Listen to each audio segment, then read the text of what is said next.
جب بنی اسرائیل کی بدعمالیاں بہت زیادہ بڑھ گئیں تو ان پر خدا کی طرف سے یہ عذاب آیا کہ بخت نصر ایک کافر بادشاہ نے بہت بڑی فوج کے ساتھ بیت المقدس پر حملہ کر دیا اور شہر کے 1,00,000 باشندوں کو قتل کر دیا اور 1,00,000 کو ملک شام میں ادھر ادھر بکھیر کر آباد کر دیا اور 1,00,000 کو گرفتار کر کے لونڈی غلام بنا لیا۔ حضرت عزیر علیہ السلام بھی انہی قیدیوں میں سے تھے۔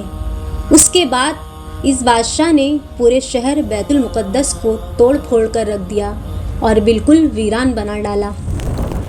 لیکن آخر یہ بخت نصر کون تھا؟ قوم عمالقہ کا ایک لڑکا ان کے بت نصر کے پاس لاوارث پڑا ملا۔ چونکہ اس کے باپ کا نام کسی کو معلوم نہیں تھا، اس لیے ان لوگوں نے اس کا نام بخت نصر یعنی نصر کا بیٹا رکھ دیا۔ خدا کی شان کہ یہ لڑکا بڑا ہو کر بابل پر گورنر مقرر ہو گیا، پھر یہ خود دنیا کا بہت بڑا بادشاہ بن گیا۔ کچھ دنوں کے بعد حضرت عزیر علیہ السلام جب کسی طرح بخت نصر کی قید سے رہا ہوئے تو ایک گدھے پر سوار ہو کر اپنے شہر بیت المقدس میں داخل ہوئے۔ اپنے شہر کی ویرانی اور بربادی دیکھ کر ان کا دل بھر آیا اور وہ رو پڑے۔ چاروں طرف چکر لگایا مگر انہیں کسی انسان کی شکل نظر نہیں آئی۔ ہاں یہ دیکھا کہ وہاں کے درختوں پر خوب زیادہ پھل آئے ہیں جو پک کر تیار ہو چکے ہیں، مگر ان پھلوں کو کوئی توڑنے والا نہیں ہے۔ یہ منظر دیکھ کر نہایت ہی حسرت و افسوس کے ساتھ بے اختیار آپ کی زبان سے یہ جملہ نکل پڑا، اس شہر کی ایسی بربادی اور ویرانی کے بعد بھلا کس طرح اللہ تعالیٰ پھر اس کو آباد کرے گا۔ آپ نے کچھ پھلوں کو توڑ کر کھایا اور انگوروں کو نچوڑ کر اس کا شیرہ نوش فرمایا، پھر بچے ہوئے پھلوں کو اپنے جھولے میں ڈال لیا اور بچے ہوئے انگور کے شیرے کو اپنی مشک میں بھر لیا اور اپنے گدھے کو ایک مضبوط رسی سے باندھ دیا۔ پھر آپ ایک درخت کے نیچے لیٹ کر سو گئے اور اسی نیند کی حالت میں آپ کی وفات ہو گئی۔ اللہ تعالیٰ نے درندوں، پرندوں، چرندوں اور جن و انسان سب کی آنکھوں سے آپ کو اوجھل کر دیا کہ آپ کو کوئی نہ دیکھ سکے، یہاں تک کہ 70 برس کا زمانہ گزر گیا۔ ملک فارس کے بادشاہوں میں سے ایک بادشاہ اپنے لشکر کے ساتھ بیت المقدس کے اس ویرانے میں داخل ہوا اور بہت سے لوگوں کو یہاں لا کر بسایا اور شہر کو پھر دوبارہ آباد کر دیا، اور بچے کچے بنی اسرائیل جو اطراف میں بکھرے ہوئے تھے سب کو بلا بلا کر اسی شہر میں آباد کر دیا، اور ان لوگوں نے نئی عمارتیں بنا کر اور قسم قسم کے باغات لگا کر اس شہر کو پہلے سے بھی زیادہ خوبصورت اور بارونق بنا دیا۔ جب حضرت عزیر علیہ السلام کو پورے 100 برس وفات کی حالت میں ہو گئے تو اللہ تعالیٰ نے آپ کو زندہ فرمایا، تو آپ نے دیکھا کہ آپ کا گدھا مر چکا ہے اور اس کی ہڈیاں گل کر ادھر ادھر بکھری پڑی ہیں، مگر تھیلے میں رکھے ہوئے پھل اور مشک میں رکھا ہوا انگور کا شیرہ بالکل خراب نہیں ہوا، نہ پھلوں میں کوئی تغیر، نہ شیرے میں کوئی باس یا بدبو پیدا ہوئی ہے۔ اور آپ نے یہ بھی دیکھا کہ اب بھی آپ کے سر اور داڑھی کے بال کالے ہیں اور آپ کی عمر وہی 40 برس ہے۔ آپ حیران ہو کر سوچ بچار میں پڑے ہوئے تھے کہ آپ پر وہی اتری، اور اللہ تعالیٰ نے آپ سے دریافت فرمایا، اے عزیر، آپ کتنے دنوں تک یہاں رہے؟ تو آپ نے خیال کر کے کہا کہ میں صبح کے وقت سویا تھا اور اب عصر کا وقت ہو گیا ہے۔ یہ جواب دیا کہ میں دن بھر یا دن بھر سے کچھ کم سوتا رہا۔ تو اللہ تعالیٰ نے فرمایا، نہیں اے عزیر، تم پورے 100 برس یہاں ٹھہرے رہے، اب تم ہماری قدرت کا نظارہ کرنے کے لیے ذرا اپنے گدھے کو دیکھو کہ اس کی ہڈیاں گل سڑ کر بکھر چکی ہیں، اور اپنے کھانے پینے کی چیزوں پر نظر ڈالو کہ ان میں کوئی خرابی اور بگاڑ نہیں پیدا ہوا۔ پھر ارشاد فرمایا کہ اے عزیر، اب تم دیکھو کہ کس طرح ہم ان ہڈیوں کو اٹھا کر ان پر گوشت پوشت چڑھا کر اس گدھے کو زندہ کرتے ہیں۔ چنانچہ حضرت عزیر علیہ السلام نے دیکھا کہ اچانک بکھری ہوئی ہڈیوں میں حرکت پیدا ہوئی اور ایک دم تمام ہڈیاں جمع ہو کر اپنے جوڑ سے مل کر گدھے کا ڈھانچہ بن گیا، اور لمحہ بھر میں اس ڈھانچے پر گوشت پوست بھی چڑھ گیا اور گدھا زندہ ہو کر اپنی بولی بولنے لگا۔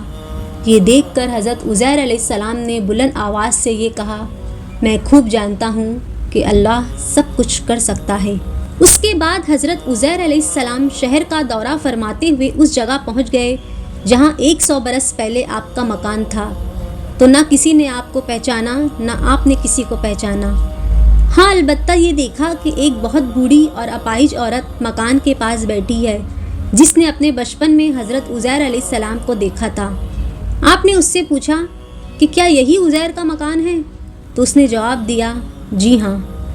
پھر بڑھیا نے کہا، عزیر کا کیا ذکر ہے، ان کو تو 100 برس ہو گئے ہیں کہ وہ بالکل ہی لاپتہ ہو چکے ہیں۔ یہ کہہ کر بڑھیا رونے لگی تو آپ نے فرمایا، اے بڑھیا، میں ہی عزیر ہوں۔ تو بڑھیا نے کہا، سبحان اللہ، آپ کیسے عزیر ہو سکتے ہیں؟ آپ نے فرمایا کہ اے بڑھیا، مجھ کو اللہ تعالیٰ نے 100 برس مردہ رکھا، پھر مجھ کو زندہ فرما دیا اور میں اپنے گھر آ گیا ہوں۔ تو بڑھیا نے کہا، حضرت عزیر علیہ السلام تو ایسے باکمال تھے کہ ان کی ہر دعا قبول ہوتی تھی۔ اگر آپ واقعی حضرت عزیر علیہ السلام ہیں تو میرے لیے دعا کر دیجئے کہ میری آنکھوں میں روشنی آ جائے اور میرا فالج اچھا ہو جائے۔ حضرت عزیر علیہ السلام نے دعا کر دی تو بڑھیا کی آنکھیں ٹھیک ہو گئی اور اس کا فالج بھی اچھا ہو گیا۔ پھر اس نے غور سے آپ کو دیکھا تو پہچان لیا اور بول اٹھی کہ میں شہادت دیتی ہوں کہ آپ یقیناً حضرت عزیر علیہ السلام ہی ہیں۔ پھر وہ بڑھیا آپ کو لے کر بنی اسرائیل کے محلے میں گئی۔ اتفاق سے وہ سب لوگ ایک مجلس میں جمع تھے اور اسی مجلس میں آپ کا لڑکا بھی موجود تھا جو 118 برس کا ہو چکا تھا، اور آپ کے چند پوتے بھی تھے جو سب بوڑھے ہو چکے تھے۔ بڑھیا نے مجلس میں شہادت دی اور اعلان کیا کہ اے لوگو، بلا شبہ یہ حضرت عزیر علیہ السلام ہی ہیں، مگر کسی نے بڑھیا کی بات کو صحیح نہیں مانا۔ اتنے میں ان کے لڑکے نے کہا، میرے باپ کے دونوں کندھوں کے درمیان ایک کالے رنگ کا مسا تھا جو چاند کی شکل کا تھا۔ چنانچہ آپ نے اپنا کرتا اتار کر دکھایا تو وہ مسا موجود تھا۔ پھر لوگوں نے کہا، حضرت عزیر کو تو تورات زبانی یاد تھی، اگر آپ عزیر ہیں تو زبانی تورات پڑھ کر سنائیے۔ آپ نے بغیر کسی جھجک کے فوراً پوری تورات پڑھ کر سنا دی۔ بخت نصر بادشاہ نے بیت المقدس کو تباہ کرتے وقت 40,000 تورات کے عالموں کو چن چن کر قتل کر دیا تھا، اور تورات کی کوئی جلد بھی اس نے زمین پر باقی نہیں چھوڑی تھی۔ اب یہ سوال پیدا ہوا کہ حضرت عزیر نے تورات صحیح پڑھی ہے یا نہیں؟ تو ایک آدمی نے کہا، میں نے اپنے باپ سے سنا ہے کہ جس دن ہم لوگوں کو بخت نصر نے گرفتار کیا تھا، اس دن ایک ویرانے میں ایک انگور کی بیل کی جڑ میں تورات کی ایک جلد دفن کر دی گئی تھی۔ اگر تم لوگ میرے دادا کے انگور کی جگہ کی نشاندہی کر دو تو میں تورات کی ایک جلد برآمد کر دوں گا۔ اس وقت پتہ چل جائے گا کہ حضرت عزیر نے جو تورات پڑھی ہے وہ صحیح ہے یا نہیں۔ چنانچہ لوگوں نے تلاش کر کے اور زمین کھود کر تورات کی جلد نکال لی تو وہ حرف بحرف حضرت عزیر کی زبانی یاد کی ہوئی تورات کے مطابق تھی۔ یہ عجیب و غریب اور حیرت انگیز ماجرا دیکھ کر سب لوگوں نے ایک زبان ہو کر یہ کہنا شروع کر دیا کہ بے شک حضرت عزیر یہی ہیں اور یقیناً یہ خدا کے بیٹے ہیں۔ چنانچہ اسی دن سے یہ غلط اور مشرکانہ عقیدہ یہودیوں میں پھیل گیا کہ معاذ اللہ حضرت عزیر خدا کے بیٹے ہیں۔ چنانچہ آج تک دنیا بھر کے یہودی اسی باطل عقیدے پر جمے ہوئے ہیں۔ اللہ تعالیٰ نے قرآن مجید کی سورہ بقرہ میں اس واقعے کو ان لفظوں میں بیان فرمایا ہے، یا اس کی طرح جو گزرا ایک بستی پر اور وہ ڈھئی پڑی تھی اپنی چھتوں پر، بولا اسے کیوں کر جلائے گا اللہ اس کی موت کے بعد؟ تو اللہ نے اسے مردہ رکھا 100 برس، پھر زندہ کر دیا۔ فرمایا تو یہاں کتنا ٹھہرا؟ عرض کی دن بھر ٹھہرا ہوں گا یا کچھ کم؟ فرمایا نہیں، بلکہ تجھے 100 برس گزر گئے، اور اپنے کھانے اور پانی کو دیکھ کہ اب تک بو نہ لایا، اور اپنے گدھے کو دیکھ کہ جس کی ہڈیاں تک سلامت نہ رہیں، اور یہ اس لیے کہ تجھے ہم لوگوں کے واسطے نشانی کریں، اور ان ہڈیوں کو دیکھ کہ کیوں کر ہم انہیں اٹھان دیتے پھر انہیں گوشت پہناتے ہیں۔ جب یہ معاملہ اس پر ظاہر ہو گیا، بولا میں خوب جانتا ہوں کہ اللہ سب کچھ کر سکتا ہے۔